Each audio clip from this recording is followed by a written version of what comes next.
Hello, this is R Rats with Team 4545 League, analyzing the game between BYOB69 and King of Kings. This was played in Team Event 53 in round 5, and let's have a look.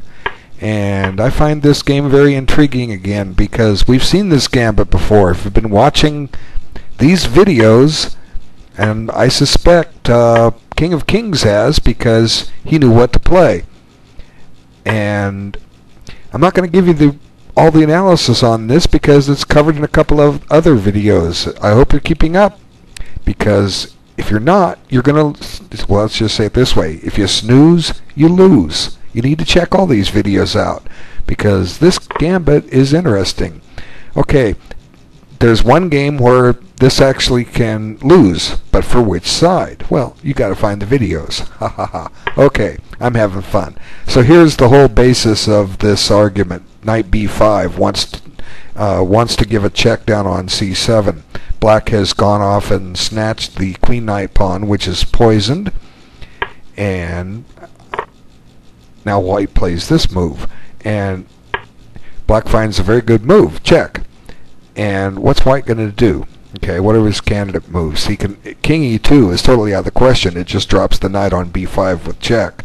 So that leaves c3 and queen d2. Let's have a quick look at c3. What does black do? His queen's loose. Well, you can put the queen on a5, and she should be safe there. Let's take a look real quick. Okay, white's got has sacrificed a pawn to reach this position. Actually, he's not sacrificed a pawn yet. He's got double pawns. I'm sorry about the addition mistake. Okay, he's got double pawns. White's got 2 pieces out. Black has 3 pieces out. It's going to take black just a little while to catch up here because neither of his bishops can move. What about the white pieces? Well, his entire king side is undeveloped, and usually the king side's the first thing we do get developed because we want to castle early. But really, for the moment, black is okay here because white doesn't have enough pieces out attacking. Black has some potential strategic long-term advantages here, including an attack attacking the doubled weak pawns. Okay, c3 and c5 pawns are weak, although they are cramping black just a little bit. That pawn on c5 is a wedge. What does white do now? He might have to play queen d4, and then let's see. From this position, black just needs to get developed. He can play for a fianchetto, g6 and bishop g7, then castle, and then potential discoveries on the queen, or can play e6, and e6 might not be a bad move because, well, actually it is a bad move. It's just going to allow this something to wedge in here. You don't want that to happen. You really don't. Now, if black takes, white has some happy choices here. Which way to retake? I would take with the bishop probably, and it's possible that this rook and bishop will never get in the game. So anyway, c3 sure looks like a good move to me. Now, what am I missing? The black queen is tempoed. It's got to get out of check. So, you know, like I say, what other square is there besides a5? Well, there's a3. No, there's not a3. The knight's on it. See, I miss one movers all the time. Okay, that's why I can't play bullet chess. All right, queen a5. All right, queen d4 seems to give white a good game here. g6. That's my other idea. Now, what white should do is just go about and continue his development. He's batting down the hatches on c5 for the moment. So let's just play a little fantasy chess and say both sides are going to get developed as quickly as they can. Now, as I mentioned earlier, once black castles, he's got discovery tricks on the queen. So maybe he has them now. So maybe castling by white is a mistake. Where can the knight go to discover? e8. h5 will attack the bishop, although on h5 white can play e5 and try to neutralize that bishop. You know, there's a lot of complications here, and that's for the players to decide. But black still has some issues here, and these are the issues, so you got to get them out. But we might have to get rid of one of the white weaknesses just to get developed. Maybe it's time to try to plan for some kind of way to get B6 in, simply so that the problem pieces here on the black position can get out. And this is just fantasy chess. Let's just suppose black plays this, and let's just, for the sake of argument, make a queen trade. Okay. Now, what's happened? Well, now both sides have a weak pawn, but at least black's getting his pieces into the game. So the chances here look about even. Both sides have weak queenside pawns, and even if they all disappear, these pawns, black has a 5-on-4 pawn majority, which may or may not be able to win with. You have to consult the endings. Sometimes a rook and 4 pawns can beat a rook and 3 pawns, and sometimes it draws, but that's for you guys to do your homework. But I would take my chances with a 5-on-4 if I had to. It'd be a tough win, but I'm not saying black's going to win these pawns, but maybe he can if he can just make sure he completes his development. You know, these guys got to get in action, but actually the rook could be developed if it's going to pressure A2. But anyway, let's go back to what happened, and I want to cover the main thing. So I don't know why white didn't play C3. What am I missing?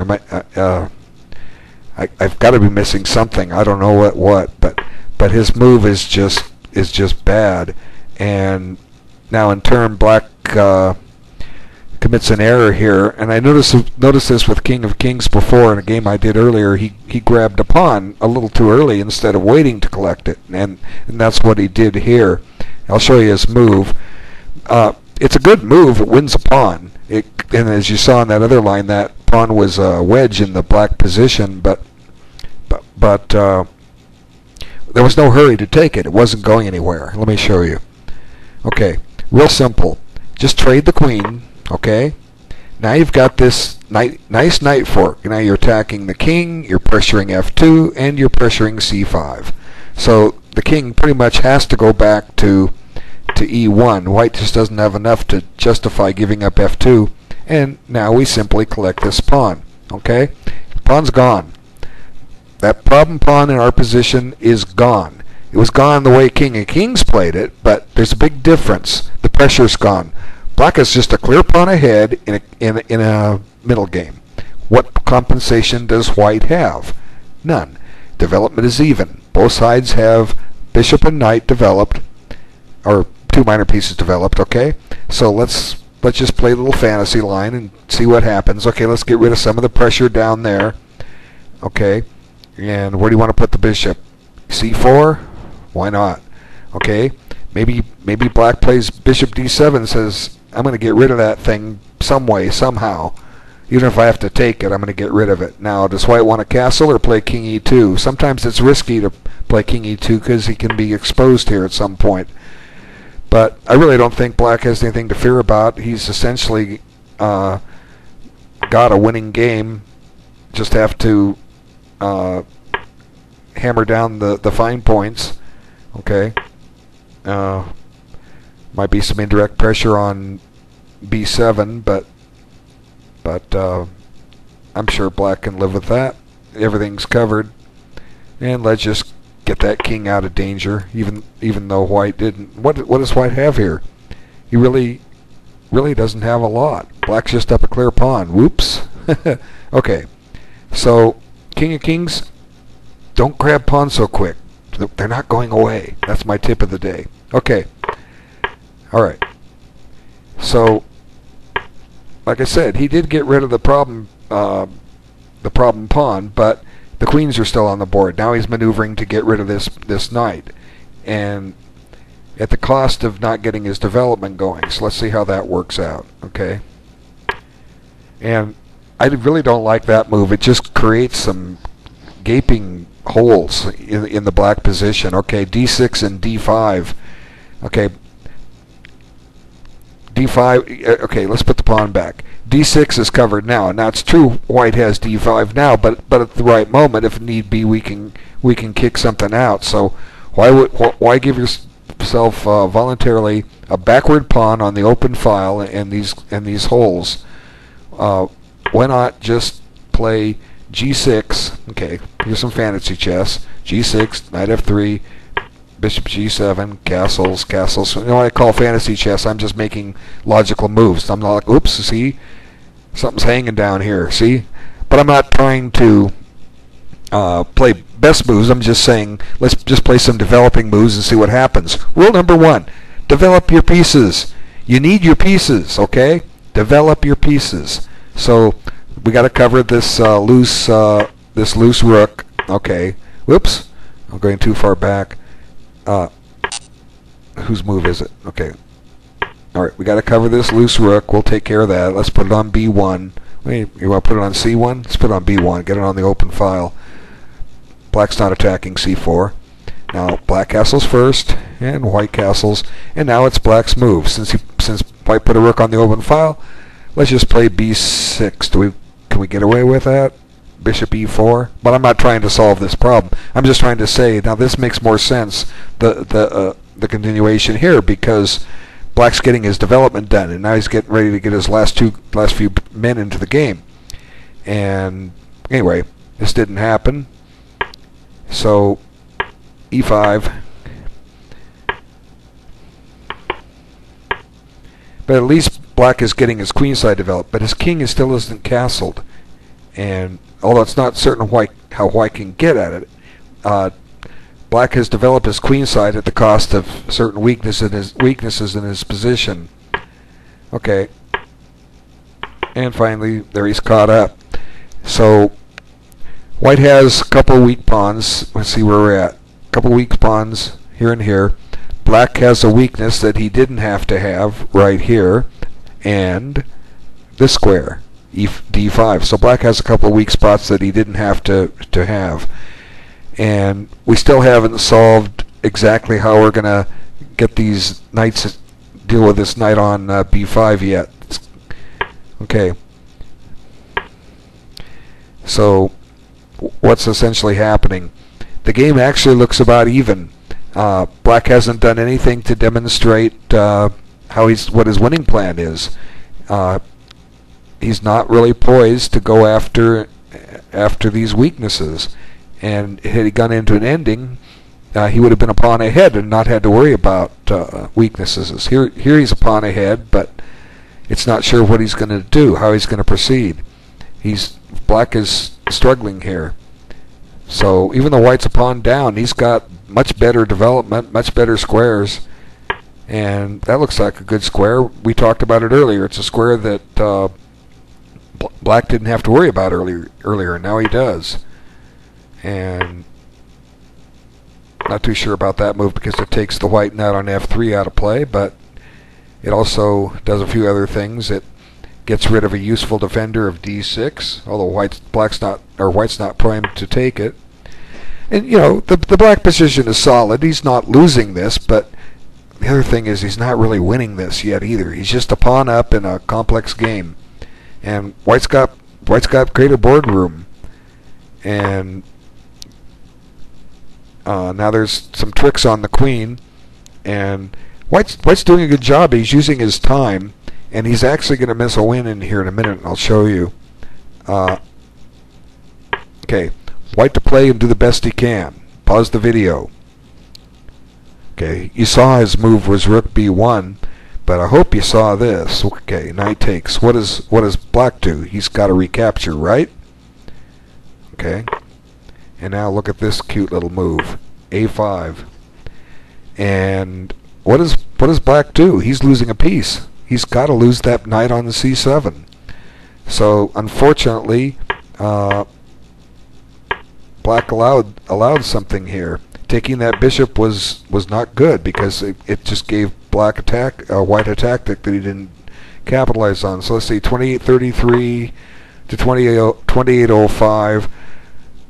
He took over a minute on it, on a mistake. He had plenty of time and a time advantage. Best advice I can give is if you have nearly a 2-to-1 time advantage like this, if you're not sure about any any tactic that exposes your queen to direct attack, because that's what this does. Just analyze things out. If you analyze captures, they're forcing and they're easy to see, because really, what's black's candidate move? It's only one move. If you're playing a correspondence game, you can send a what they call a conditional move or an if move. I would say knight takes c7. If knight takes c7, then my move is a5. And this is done to avoid delays if you're playing by postcard, just to get the game moving along, because you don't have to send an if move. It's just sometimes a courtesy. There's reasons for not sending it. But anyway, white didn't find it, or white didn't find the win, and he too had some time. Had he found it, he'd taken a little bit more time, maybe he would have found it. Just analyze captures. So a double mistake on both sides, and now white's winning chances have evaporated. But as we've always said, white had better development here. Now look at that, knight e6, the greater boardroom. White's got compensation for the pawn he's down, and the rooks are more active. Now that's a wonderful square to have a knight on. Now if I'm black, I'm thinking about trying to get that thing traded off. I want to get a timely knight c5 in, but I can't get there yet. Okay, but this is a good way to start it, and this is a good move, because black can't play knight c5 now. There's a trick here. Pause the video. Okay, restarted. Knight takes is just met by, okay, you can't take with the b pawn, right? You're going to drop your rook on b8, so you take here, and then white just regains his pawn, and he's got a very, very, very nice position here. Pass pawn, active pieces. I'm not saying white's winning, but black's sure going to struggle here, trying to hold on. Okay, so, oops, let's get in the right position. So he can't play that yet. So he got his rook off the critical file, and white prepares to double. And here's where black, I think, made a mistake. You need to go knight c5 here instead of knight c7, and the reason is the tricks are gone. Okay, let's take a look at this. Okay, white can play knight g5, and I'm not going to analyze that out. I'm just going to show. Let's talk about knight takes c5. Okay, there's pluses and minuses to both to consider. Okay, if you take with the c pawn, or b pawn, you let white right in. That may not be bad. It might be and it might not. But irregardless, it gives black a protected pass pawn. Okay, so I'm not going to analyze all this out. Now white can triple here. He may have adequate compensation here. I'm not trying to prove that. Black can try and get this pawn rolling and deflect white off the file. But, I don't know. This could be a weakness, but maybe not. But the other choice is to take with this pawn. Now black's got this really, really neat outside pawn majority, and I don't know if, and we although we don't have a knight on the board to block that pawn. Queens make poor blockaders of pawns, so do rooks. So a knight is ideal, but we don't have one there. But we still have it tied down. And oops, it's white's move. What's white going to do? Sacrifice it? Just open up this diagonal? I don't think he has enough, and he's not ready to swing over to the d file. So white's got to deal with that pawn, and black can just come up here and park the queen here. And even, like I say, even though it's a pass pawn, it's not clear exactly how white's going to progress. Actually, it might even be better to kick the rook first to stop white from playing f3 and e4 at some point. Kick the rook, and then go and blockade it, and go for the ending. And having a 3-on-1 pawn majority certainly isn't bad for black to have here. Okay, so let's go back, and knight c7 is playable, but knight c5 was a better move. Okay, and now white seizes the open file, and so he's still got compensation for the pawn he's down. Okay, now the black pieces are defending, And I guess at this point White's happy with the draw. He missed his winning chances earlier, and they agreed to a draw right here, and it's probably a legitimate result. It could get tricky if White tries to get too aggressive. Okay, I was looking at this. The idea is win a pawn, right? And then we can go sink the queen on the back rank, and wow, who knows what we can come up with. But there's a tactical flaw in all this, I think. It comes up, oh wait, maybe not yet. Can't put the king on g7. You got to put the king on f6, that's right. Okay, now queen c8's a mistake because rook c7. See, she had queen g8 in the other line, and black has a double attack. Oops, not far enough with the arrow. Black has a double attack, which is going to win him the game. White must deal with the mate threat, therefore he has to lose his queen.